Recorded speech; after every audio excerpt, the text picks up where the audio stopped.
Hello student, स्वागत है आपका आईसीटी वर्चुअल क्लासेस में। मैं हूं कविता, आपकी साइंस टीचर। करती हूं आप सभी अच्छे होंगे और स्वस्थ। तो क्लास कंटिन्यू करेंगे, अपना चैप्टर बात कर रहे हैं ह्यूमन हेल्थ एंड, और काफ़ी सारे जो पॉइंट्स थे वो हमने पढ़ लिए हैं। तो हमने स्टार्ट किया था चैप्टर हेल्थ क्या होती है। तो हमने जनरल वे में समझा था पहले हेल्थ को, कि जो स्वास्थ्य है हमारा वो सिर्फ शारीरिक स्वास्थ्य से मतलब नहीं है, उसमें मानसिक स्वास्थ्य आपका, संवेगात्मक स्वास्थ्य जो होता है, सामाजिक स्वास्थ्य जो होता है, शारीरिक स्वास्थ्य जो होता है, सभी प्रकार के स्वास्थ्य को मिला करके हम कहते हैं एक स्वस्थ व्यक्ति है। ठीक है। अगर हम देखें बायो के एस्पेक्ट में, तो हमने कहा कि यहाँ पर हेल्थ क्या होती है। It is defined as a state of a complete physical, mental and social wellbeing. ये आपको सबसे पहला पॉइंट बताया है, तो हम इसके बारे में समझा था। नेक्स्ट हमने डिजीज के बारे में यहाँ पर समझा है कि डिजीज में क्या होता है कि जब आपका कोई भी जो ऑर्गन है या कोई टिश्यू है या कोई सेल है, वो क्या होता है, प्रॉपर फंक्शन नहीं कर पाता है और उसके सिम्टम्स आपको दिखते हैं, जिससे कि आपको कोई प्रॉब्लम यहाँ पर सिम्टम्स होते हैं, कुछ साइन होते हैं, जिससे आपको पेन या फिर आपको एबनॉर्मल जो वहाँ पे कंडीशन है वो देखने को मिलती है। उसे हम क्या कहते हैं, डिजीज। इन्फेक्शियस, नॉन इन्फेक्शियस, अलग अलग प्रकार के हो सकते हैं। इसके बारे में हमने बात की थी। ठीक है। नेक्स्ट हमने यहाँ पे बात की थी इम्यूनिटी की। तो इम्यूनिटी को आपने अच्छे से समझा है, इम्यूनिटी क्या होती है, प्रकार की होती है। आपने कहा इम्यूनिटी जो है वो आपके पास दो प्रकार की आती है, इनेट इम्यूनिटी, एक्वायर्ड इम्यूनिटी। अब क्योंकि हम हायर क्लासेस में आ चुके हैं, तो अब आपको इतना पता है कि इनेट इम्यूनिटी, सबसे पहले तो इम्यूनिटी क्या होती है। मैंने कहा कि आपकी जो इम्यूनिटी है वो क्या होती है, रोग प्रतिरोधक क्षमता जिसे हम कहते हैं, रोगों से लड़ने की जो आपको क्षमता होती है।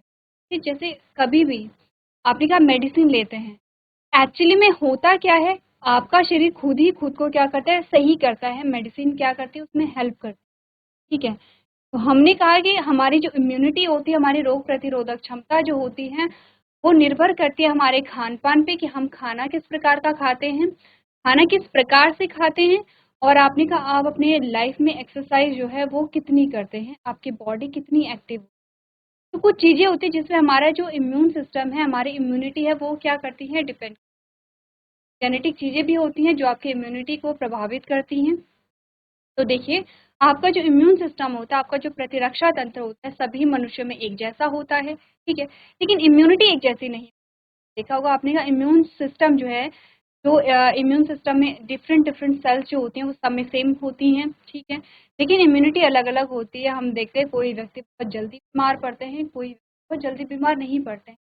ये भी है, रिकवरी जल्दी हो जाती है। कोई बीमार पड़ते हैं तो रिकवरी में बहुत टाइम लगता है। ये वैरी करते हैं कि इम्यूनिटी कैसी है, जैसे अच्छी इम्यूनिटी है या अच्छी इम्यूनिटी है या बीच की प्रकार से होती है। किस बात पर निर्भर करता है, हमने कहा कि आपके भोजन, आप भोजन किस प्रकार का भोजन ग्रहण करते हैं और कैसे करते हैं। किस प्रकार के भोजन से तो मतलब होगा सिंपली कि आप अपनी डाइट में जो पूरे न्यूट्रिएंट्स हैं उन्हें ले रहे हैं या नहीं ले रहे हैं तो कितनी क्वांटिटी में ले रहे हैं, कैसे ग्रहण करते हैं भोजन को, वो भी निर्भर करता है। आपको अब देखा जाता है कि जो भोजन है, जैसे कि आपको कहा जाता है कि दही रात में ना खाएं तो ठीक रहता है। दही खाने का अच्छा टाइम क्या है, कब है, दिन में है।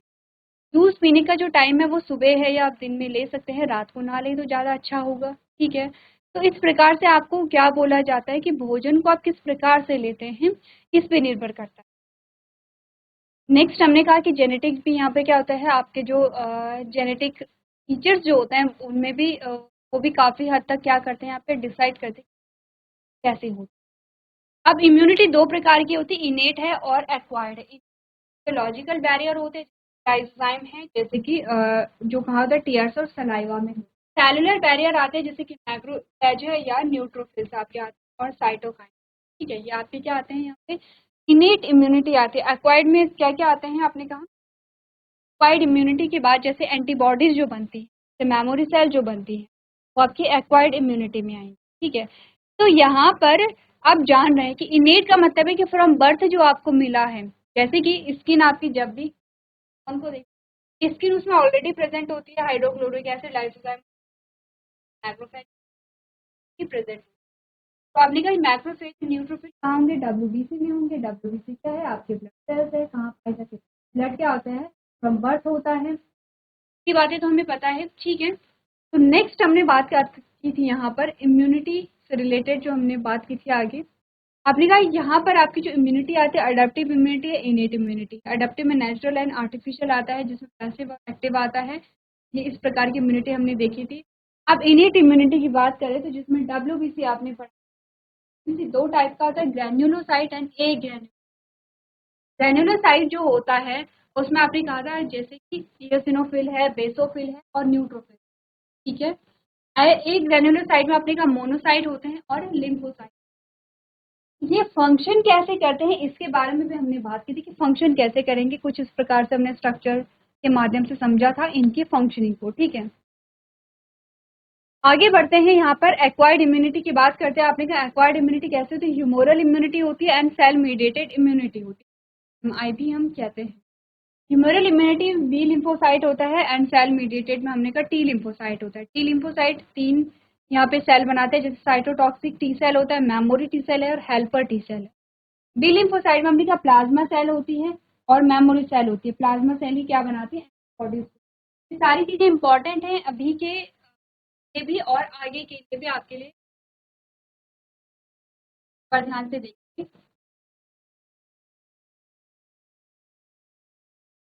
चलिए, तो अगर हम फंक्शनिंग की बात करें कि इनके फंक्शनिंग कैसे चलती है, तो ध्यान से देखिए। एग्जाम्पल कोई यहाँ पे इन्फेक्शन हो गया है, जब यहाँ पे कोई इन्फेक्शन होगा सबसे पहले तो हैं, आपने कहा कि जैसे फैगोसाइट जो होते हैं वो जाते हैं और फैगोसाइट क्या करते हैं, जो पैथोजन होगा उसे खा लेते हैं, ठीक है।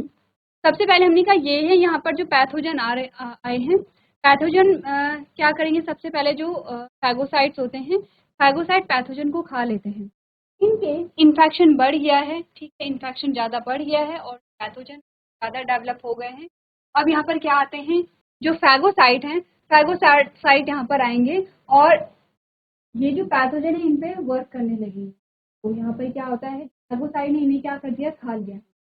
इनके जो इन्फेक्शन है वो बहुत ज़्यादा बढ़ गया, इतना बढ़ गया कि आपने कहा कि आसपास की जो सेल हैं उन्हें भी इसने क्या कर दिया है, डिस्ट्रॉय कर लिया है। इस केस में क्या होगा, यहाँ पर केस में यहाँ पर आपने कहा कि डेंड्रिटिक सेल्स यहाँ पर आती हैं। तो डेंड्रिटिक सेल्स होती हैं, इन्हें हम क्या कहते हैं, ब्रेन ऑफ इम्यून सेल कहते हैं, ठीक है। अब जो डेंड्रिटिक सेल्स होती हैं ये क्या करेंगे, यहाँ पर जो टी लिम्फोसाइट है उन्हें एक्टिवेट करती है। डेंड्रिटिक सेल्स टी लिम्फोसाइट को एक्टिवेट करेंगे। इसमें तीनों टाइप के सेल बनेंगे, cytotoxic T cell, memory T cell and helper T cell. सबसे पहले साइटोटॉक्सिक टी सेल क्या करती हैं, जो आसपास की इन्फेक्टेड सेल होती हैं उन्हें डिस्ट्रॉय कर देती है, अपनी ही सेल को डिस्ट्रॉय कर देंगे ताकि इन्फेक्शन ना बढ़े। सबसे पहले साइटोटॉक्सिक टी सेल ने क्या कर दिया है, ये जो सेल है इन्फेक्टेड सेल है इसे। नेक्स्ट यहाँ पर होती है memory cell. Memory T cell क्या करेंगे, यहाँ पर ये जो पर्टिकुलर पैथोजन है इसके लिए मेमोरी बना लेते हैं ताकि अगर नेक्स्ट टाइम ये आता है हमारी बॉडी में तो एकदम से इसे डिटेक्ट कर लिया जाएगा और इसे डिस्ट्रॉय कर लिया जाएगा। और नेक्स्ट आता है helper T cell. Helper T cell क्या करेगा, यहाँ पर जो बी लिम्फोसाइट है उसे एक्टिवेट करता है, ठीक है। बी लिम्फोसाइट को जब एक्टिवेट किया जाता है तो प्लाज्मा सेल से यहाँ पे क्या बनेंगे, एंटीबॉडीज बनने लगती हैं और मेमोरी सेल यहाँ पर बनने लगती है, बी सेल। अब ये एंटीबॉडीज क्या करेंगी, एंटीबॉडीज यहाँ पर जाके कैप्चर करती है पैथोजन को और इस प्रकार से जो पैथोजन है उन्हें यहाँ पर किया जाता है। हमने फंक्शनिंग के बारे में पढ़ा था, ठीक है। B lymphocyte and T lymphocyte में हमने क्या बोला, हमने कहा जो प्लाज्मा सेल है वो एंटीबॉडीज उसमें होती हैं, कौन कौन सी होती है, जैसे कि एग्लूटिनेशन जो होल्ड करती हैं, ठीक है, अपोजिनेशन हो गया है, न्यूट्रलाइजेशन हो गया है। अगर टी लिम्फोसाइट की बात करें तो 3 आपने यहाँ पर पढ़े थे। तो आपने क्या एंटीबॉडीज अलग अलग टाइप की बनती हैं, अलग अलग यहाँ पर होता है। इनेट इम्यूनिटी नेक्स्ट हमने पढ़ी थी जिसमें हमने एक्वायर्ड इम्यूनिटी के बारे में पढ़ा था, फिर वैक्सीनेशन एंड इम्यूनाइजेशन के बारे में हमने बात की थी यहाँ पर, ठीक है। नेक्स्ट हमने कहा ह्यूमन इम्यून सिस्टम में क्या क्या इंक्लूड होता है इसके बारे में हमने बात की थी। सेकेंडरी लिम्फॉइड ऑर्गन कौन कौन से होते हैं उसके बारे में हमने पढ़ा था। एलर्जी क्या होती है और ऑटो इम्यूनिटी क्या होती है ये आपने पढ़ा था। इम्यून सिस्टम का डायग्राम आपने यहाँ देखा था। आगे बढ़ते हैं यहाँ पे और बात करते हैं यहाँ पे वायरल डिजीज के बारे में। वायरल डिजीज के बारे में आप एड्स आपने पढ़ लिया था और एड्स में आपने ये डायग्राम समझा था। तो आप ये बताइए आपको ये डायग्राम हम समझा, थोड़ा देखिए। चलिए, तो हमने यहाँ पर पढ़ा था जो एड्स होता है वो किस प्रकार से फैलता है। पहले हमने कहा कि जो एड्स होता है वो HIV वायरस के द्वारा होता है, ठीक है। ये जो वायरस होते हैं ये राइनो वायरस से DNA का यहाँ फॉर्मेशन, पहले स्टेप में हमने कहा fusion of HIV to the host cell surface. सबसे पहले जो HIV वायरस है वो ये जो ह्यूमन सेल है पूरी इस सरफेस पे अटैच होता है, ठीक है। दूसरा स्टेप क्या होगा, HIV RNA reverse transcriptase interface and other viral protein enter the host cell. अब ये क्या करेगा, अपनी प्रोटीन को जो सेल है होस्ट सेल उसके अंदर यहाँ पर डाल देता है, इंसर्ट कर। हमने कहा प्रोटीन ही अंदर जाएगा। थर्ड स्टेप में क्या हुआ, viral DNA is formed by a reverse transcriptase. अब यहाँ पर क्या होगा, इस वायरस है, वायरस का जो RNA है वो DNA में कन्वर्ट हो जाता है और वायरल DNA का फॉर्मेशन हो जाता है, किसके द्वारा, रिवर्स ट्रांसक्रिप्टेशन यहाँ पर होता है, ठीक है। फोर्थ में क्या था, viral DNA is transported across the nucleus and integrates into the host DNA। अब यहाँ से जो वायरल DNA है वो होस्ट DNA के साथ क्या हो जाता है, ऐड हो जाता है। पांचवें स्टेप में क्या हुआ, new viral RNA is used as a genomic RNA and to make a viral protein. अब ये वायरल प्रोटीन का फॉर्मेशन करने लगेगा, ठीक है। नेक्स्ट सिक्स्थ में हमने क्या बोला, new viral RNA and proteins move to the cell surface and new immature HIV form. अब यहाँ पर क्या होता है, जो वायरल RNA होता है और प्रोटीन होता है ये सेल सरफेस पे आता है, इम्यूच्योर HIV का फॉर्मेशन करने लगता है। सेवंथ में हमने कहा virus is released viral protease cleavage new polyprotein to create mature infection virus. अब ये एक पूरा आपके पास मैच्योर जो वायरस है वो तैयार हो गया और दूसरी सेल को ये क्या करेगा, इन्फेक्ट। ध्यान दीजिए, ये चीजें हमने प्रीवियस लेक्चर में बहुत अच्छे से समझी। हमने यहाँ पर देखा था वायरस कैसे इन्फेक्ट करता है किसी सेल को, ठीक, और किस प्रकार से ये पूरी प्रोसेस होती है। अगर यहाँ पर आपको आता है तो आप प्रीवियस लेक्चर देख सकते हैं जिसमें हमने पूरी प्रोसेस को बहुत अच्छे से समझा है। तो हमारे पास आती है एक टेबल और टेबल में हमने क्या देखा था, यहाँ पे अलग अलग चीजें देखी थी। तो उससे पहले थोड़ा सा पढ़ लेते हैं बारे में आपने क्या क्या चीज क्या पढ़ा। हमने कहा ads caused by HIV human immunodeficiency virus, it is a retrovirus with RNA as a genome। सबसे पहले हमने कहा एड्स जो होता है वो HIV के द्वारा कॉज्ड होता है जिसका नाम है ह्यूमन इम्यूनोडेफिशिएंसी वायरस, ठीक है। सेकेंड पॉइंट क्या था, it is a retrovirus with RNA as its. आपने कहा सभी वायरस क्या रेट्रोवायरस होते हैं। रेट्रोवायरस का मतलब क्या होता है, यहाँ पे रेट्रोवायरस का मतलब होता है ऐसे वायरस जिनका जेनेटिक मटेरियल क्या होता है, RNA होता है और RNA से ये बनाते हैं DNA। नॉर्मली क्या होता है, DNA से RNA का फॉर्मेशन हमने देखा था, हमने कहा DNA से क्या होगा, RNA का फॉर्मेशन होगा, लेकिन इन वायरस में क्या होता है, RNA से DNA का फॉर्मेशन होता है, ठीक है। इस प्रकार के वायरस को हम क्या कहते हैं, रेट्रो वायरस कहते हैं, ठीक है, रेट्रो वायरस। तो क्या सभी वायरस रेट्रो वायरस होते हैं, हमने कहा नहीं, सभी वायरस जिनमें से एक है यहाँ पे HIV की फुल फॉर्म भी आपको याद रखनी है, एड्स की फुल फॉर्म भी आपको याद, एड्स की क्या, एक्वायर्ड इम्यूनो डेफिशिएंसी सिंड्रोम, और HIV की क्या है, ह्यूमन इम्यूनो डेफिशिएंसी वायरस है। नेक्स्ट आपने कहा the virus produces viral DNA in the host bye enzyme reverse transcriptase. एक एंजाइम होता है जिसका नाम है रिवर्स ट्रांसक्रिप्टेज, उसकी मदद से जो वायरस है वो अपने RNA को अपने DNA में क्या करता है, कन्वर्ट करता है। वायरल RNA वायरल DNA में कन्वर्ट होगा, ठीक है। जब ये वायरल DNA में कन्वर्ट हो रहा है तो ये क्या कर रहा है, जो होस्ट सेल है उसके DNA के साथ क्या कर रहा है, यहाँ पे बाइंड कर रहा है, ठीक है। The viral DNA gets incorporated into the host genome and multiple copies of virus are produced, ठीक है। अब ये क्या करेगा, यहाँ पे वायरल DNA क्या होगा, जो होस्ट सेल है उसकी बहुत सारी कॉपी बनाए। नेक्स्ट हमने कहा the virus attacks helper T cells where it replicate and multiply resulting in marked decrease in the number of T lymphocyte. और ड्रॉबैक जो HIV का होता है वो ये है कि ये सबसे पहले अटैक ही इम्यून सिस्टम पे करता है। अदर जो इन्फेक्शन होते हैं तो उसमें हमने क्या कहा कि जो हमारा इम्यून सिस्टम है वो हमें बचा लेता है, लेकिन जब HIV होता है तो HIV सबसे पहले अटैक ही इम्यून सिस्टम। पर इम्यून सिस्टम के कौन से सेल पे, आपने कहा the virus attacks helper T cell where it replicates and multiply resulting marked decrease in the number of T lymphocyte. सबसे पहले ये टी हेल्पर टी सेल पे क्या करेगा, अटैक करेगा। देखिए हेल्पर टी सेल का हमने क्या फंक्शन, हमने कहा, हमने क्या बात की थी, इन्फेक्शन अगर बहुत कम है तो ठीक है फैगोसाइट काम कर रहे हैं, इन्फेक्शन बहुत ज़्यादा है तो अपने का मैक्रोफेज यहाँ पे काम कर रहे हैं, और अगर इन्फेक्शन बहुत ज़्यादा है यहाँ पे इन्फेक्शन बहुत ज़्यादा है, तो यहाँ पर क्या किया जाएगा, टी लिम्फोसाइट को एक्टिवेट किया जाएगा। टी लिम्फोसाइट को जब एक्टिवेट किया जाता है तो एक्चुअली में हमें क्या चाहिए, हमें चाहिए एंटीबॉडीज, हमें चाहिए मेमोरी सेल, ठीक। और हमें चाहिए कि जो इन्फेक्टेड सेल हैं उनको क्या किया जाए, यहाँ पे डिस्ट्रॉय किया जाए। सभी काम कौन करेगा, टी लिम्फोसाइट करेगा। टी लिम्फोसाइट के टी हेल्पर सेल को यहाँ पे क्या कर दिया जाता है, इन्फेक्ट कर दिया जाता है। जो HIV वायरस होता है वो क्या करेगा, वो टारगेट करेगा helper T cell. Helper T cell को जब ये टारगेट करेगा तो हेल्पर टी सेल क्या होने लगेगी, डिस्ट्रॉय होने लगेंगे। अगर हेल्पर टी सेल डिस्ट्रॉय हो रही हैं तो बी लिम्फोसाइट एक्टिवेट नहीं हो पाएगा। बी लिम्फोसाइट एक्टिवेट नहीं हुआ है तो प्लाज्मा से यहाँ पे एंटीबॉडीज का फॉर्मेशन नहीं हो पाएगा। और अगर एंटीबॉडीज नहीं बन रही हैं तो हमने कहा सबसे बड़ा ड्रॉबैक जो होता है, ठीक है, अभी जाता है।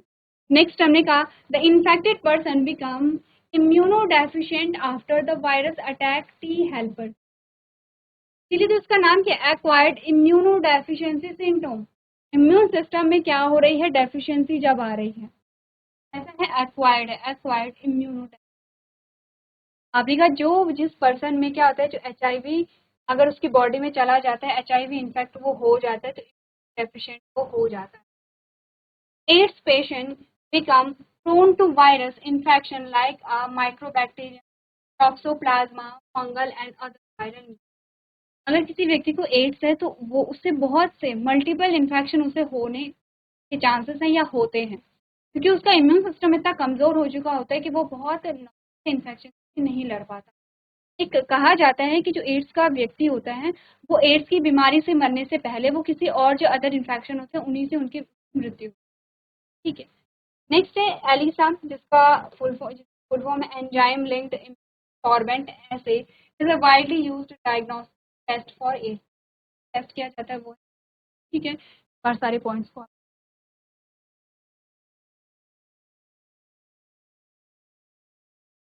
चलिए नेक्स्ट हमारे पास आता है, उसमें आप बताया गया है AIDS may be transmitted by sexual intercourse, contaminated blood transfusion using an infected syringe or from mother to fetus through the placenta. Okay. NACO National AIDS Control Organization work for the awareness and prevention AIDS by educating people. ठीक है, यहाँ पर आपको बोला गया है कि जो एड्स है वो किस तरीके से फैल सकता है। आपने कहा एक तो यहाँ पे सेक्सुअल इंटरकोर्स है सबसे पहले, दूसरा किसी व्यक्ति को एड्स है अगर वो यहाँ पे ब्लड डोनेट करता है तब वहाँ पे फैल सकता है। तीसरा अगर किसी व्यक्ति किसी इन्फेक्टेड पर्सन को इंजेक्शन दिए जाते हैं और सेम सिरिंज से अगर किसी दूसरे को इंजेक्शन दिए जाते हैं तब फैल सकता है। किसी इन्फेक्टेड पर्सन जो शेविंग करता है और उसी ब्लेड से अगर कोई हेल्दी पर्सन सेव कर लेता है तो वहाँ पे इन्फेक्शन फैलता है। ये और इसके अलावा आपने कहा जो इन्फेक्ट मदर होती है उससे फीटस में फैल सकता है प्लेसेंटा। ये कुछ तरीके होते हैं जिससे कि जो एड्स है यहाँ पे वो फैलता है। वो कौन से तरीके हैं जिससे एड्स नहीं फैलता है, उसमें आता है कि किसी को टच करने से या किसी के कपड़े पहनने से, या आपने कहा कि किसी के साथ हैंडशेक करने से जो एड्स है वो नहीं फैलता है। किसी के सलाइवा से, किसी का जूठा खाने से भी यहाँ पे एड्स नहीं फैलता है। अगर बहुत लार्ज क्वांटिटी में सलाइवा अगर लिया जाता है तो वहाँ पर चांसेस हो सकते हैं फैलने के, अदरवाइज नहीं फैलता है क्योंकि उसमें सलाइवा की बहुत कम या ना के बराबर क्वांटिटी। ये आपको अवेयरनेस तौर पे भी ध्यान रखना है। कोई इन्फेक्टेड पर्सन है अगर जिसे एड्स होता है तो उसके साथ आप क्या करेंगे, अच्छे से बिहेव करेंगे। ऐसा नहीं कि उसे आप टच नहीं कर रहे हैं, ऐसा नहीं कि उसे आप अलग फील करवा रहे हैं। तो ये कुछ अवेयरनेस की चीज़ें हैं। हाँ, कोई कम्युनिकेबल डिजीज़ है यहाँ पर जो टच करने से या जो किसी के पास जाने से फैलती हैं तो उसमें आपको प्रिकॉशंस लेने हैं, लेकिन फिर भी ऐसे प्रिकॉशंस लेंगे कि सामने वाले को ऑड फील ना, ठीक है। जैसे टीबी है, ट्यूबरक्लोसिस है, ट्यूबरक्लोसिस में बहुत पास नहीं जाना चाहिए क्योंकि जब वो सांस लेता है व्यक्ति या वो छींकता है या उसे खांसी आती है तो वाटर की ड्रॉपलेट्स होती हैं उनमें पैथोजन वो ट्रांसफ़र हो सकता है। तो मैक्सिमम जो हमने देखा है या मैक्सिमम जो कहा जाता है कि जो टीबी है, टीबी में जो बैक्टीरिया बैक्टीरिया कैसे ट्रांसफ़र हो रहा है, आपने कहा एयर के थ्रू पास हो रहा है। जूठा नहीं खाया जाता है, आप इन्फेक्टेड पर्सन के कपड़े यूज़ नहीं कर सकते हैं। उस केस में क्या होता है, कम्युनिकेबल डिजीज़ उसे माना जाता है। यहाँ पर आप प्रिकॉशंस भी लेंगे, सामने वाले को हॉट फील भी नहीं कराएंगे। तो आप इस प्रकार से क्या करते हैं, हैंडल करते हैं। अब एक टेबल हमारे पास आती है, टेबल में अलग अलग कॉलम आते हैं। कॉलम है यहाँ पर डिजीज, सेकेंड जो कॉलम है उसमें है कॉजल ऑर्गेनिज्म, कौन जो ऑर्गेनिज्म कॉज कर रहा है, और जो कॉलम है वो है सिम्टम्स, क्या क्या इसके सिम्टम्स हैं। चौथा जो कॉलम है वो है क्या क्या इफेक्ट इसके होते हैं। एक बार आप लोग देखिए टेबल को।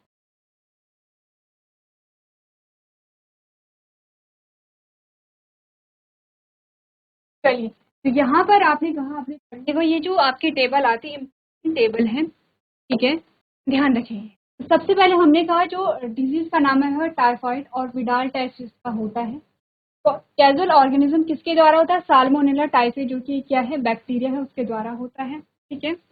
और यहाँ पे सिम्टम्स क्या होता है, सस्टेन हाई फीवर, ठीक है, वीकनेस होती है यहाँ पे, और स्टमक पेन यहाँ पर होता है। क्या क्या सिम्टम्स होते हैं कि फीवर होगा, हाई फीवर होगा, ज़्यादा बुखार, क्या क्या अफेक्ट होते हैं, interfere with intestinal function causing severe illness, ठीक है, ये क्या करता है इंटेस्टाइनल फंक्शन को इंटरफेयर करता है यहाँ पे। नेक्स्ट आता है निमोनिया। निमोनिया जो है वो है स्ट्रेप्टोकोकस निमोनी हीमोफिलस इन्फ्लुएंजा के द्वारा कॉज होता है। क्या क्या सिम्टम्स होते हैं यहाँ पे, बुखार होता है, फीवर होता है, ठंडा लगता है, खांसी होती है और हेडेक होता है, सर दर्द होता है।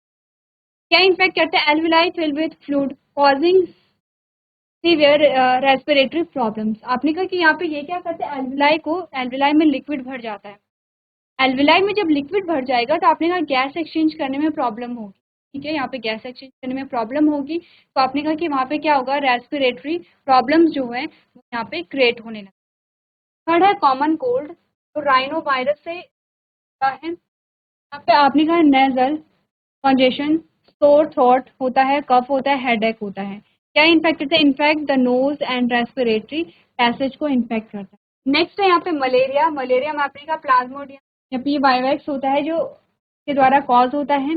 क्या क्या सिम्टम्स होते हैं, recurring chills and high fever every 3 to 4 days, 3 से 4 दिन में बहुत ज़्यादा क्या होता है, आने लगता है, ठीक है। क्या करता है ये, parasite multiply in liver cells and then attack RBCs, के लीवर में जो पैरासाइट होता है वो मल्टीप्लाई करता है, उसके बाद जो रेड ब्लड सेल्स होते हैं उन्हें क्या करेगा, इन्फेक्ट करेगा। नेक्स्ट है अमीबियासिस, कि अमीबियोटिक डिसेंट्री भी कहते हैं, इसके द्वारा होता है, एंट अमीबा हिस्टोलिका के द्वारा होता है। क्या क्या सिम्टम्स होते हैं, कॉन्स्टिपेशन होता है, एब्डोमिनल पेन होता है, stool with mucus and blood यहाँ पर आता है। कॉन्स्टिपेशन यानी कब्ज की समस्या होती है, ठीक है। एब्डोमिनल पेन यानी कि पेट में दर्द रहेगा यहाँ पर। क्या इसके अफेक्ट होते हैं, इनफैक्ट द लार्ज इंटेस्टाइन, बड़ी आंत को क्या करता है ये यहाँ पे संक्रमित करता है। नेक्स्ट है एस्कैरियासिस, जो कि क्या होता है, एस्कैरिस से होता है जो हेल्थ। सिम्टम्स क्या होते हैं, इंटरनल ब्लीडिंग यहाँ पर होती है, मसल्स पेन यहाँ पे होता है, फीवर आता है और एनीमिया इन्फेक्ट करेगा। इन्फेक्टेड थ्रू कॉन्टामिनेटेड वाटर होता है कि फैलता है। एलिफेंटियासिस है जिसे फिलारियासिस भी कहते हैं, किसके द्वारा होता है, बाउचेरिया बैंक्रॉफ्टी के द्वारा होता है। क्या इसकी inflammation in the lower limbs and area, मेटल जो जाता है फूल जाता है। क्या lymphatic vessels of the lower gate block, lymphatic vessels block हो जाते हैं। आपने जिसे हाथी पांव भी कहते हैं, एलिफेंटियासिस को क्या कहते हैं, हाथी पांव के नाम। लास्ट है यहाँ पे रिंग वॉर्म। रिंग वॉर्म किसकी वजह से होता है, मैक्रोस्पोरम ट्राइकोफाइटोन एपिडर्मोफाइटोन की वजह से होता है। क्या इसके ड्राई स्केल यहाँ पे जो ड्राई होने लगती है, इन्फेक्शन स्किन नेल्स एंड कैल्स। ये जो आपकी टेबल है ये इम्पॉर्टेंट है, मस्ट आपको क्या करनी है, पढ़नी है। चलिए, तो आपने टेबल यहाँ पर देख ली होगी, लेक्चर पूरा होता है सेशन में, क्लास में